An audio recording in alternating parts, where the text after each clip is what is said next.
It's the day historians and conspiracy theorists have been waiting around 5 decades for. The National Archives released more than 2,800 records related to the JFK assassination.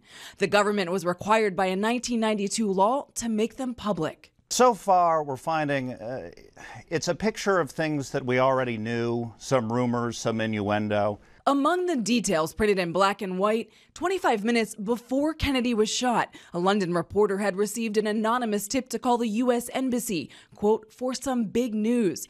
The FBI discussed Lee Harvey Oswald prior to the assassination. He was part of a pro-Fidel Castro group that was on its radar. The Cuban leader met with U.S. government officials and insisted neither he nor his government had anything to do with the president's death. What many who've investigated the assassination are hoping to find more information about a mysterious week Oswald spent in Mexico City, where he met with Cuban and Soviet spies and an expert in assassinations. Didn't the CIA know much more about what was going on with Oswald in Mexico City? Didn't they suspect that he was a much bigger threat? And why didn't they warn Washington of that at the time? Other details unsealed, the CIA discussed efforts to assassinate Castro and even forged ties with the mob to possibly help. And the FBI received a call at its Dallas office threatening Oswald's life the night before he was shot and killed by Jack Ruby. Nikki Batiste, CBS News. Roughly 300 files are being kept classified for now out of concern for U.S. national security. In a memo, President Trump directed agencies that requested redactions to review their reasons for keeping the records secret within 180 days.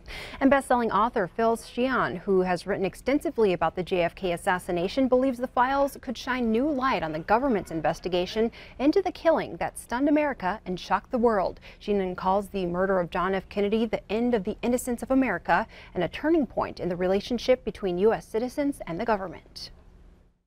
Well, I don't think people should be looking for some bombshell. There won't be a document pointing to a second gunman in Dealey Plaza. But I think there's going to be a lot of important and maybe really surprising information about how much more the government really knew about Lee Harvey Oswald before the assassination. I've certainly been struck by how people were stunned and appalled by the Kennedy assassination, and how in the years that followed, this was really the event that caused them to lose confidence that their government would ever tell them the truth. And you know, in the years that followed, the Vietnam War, Watergate, the cynicism has just grown, and I think you can link a lot of that back to the Kennedy assassination.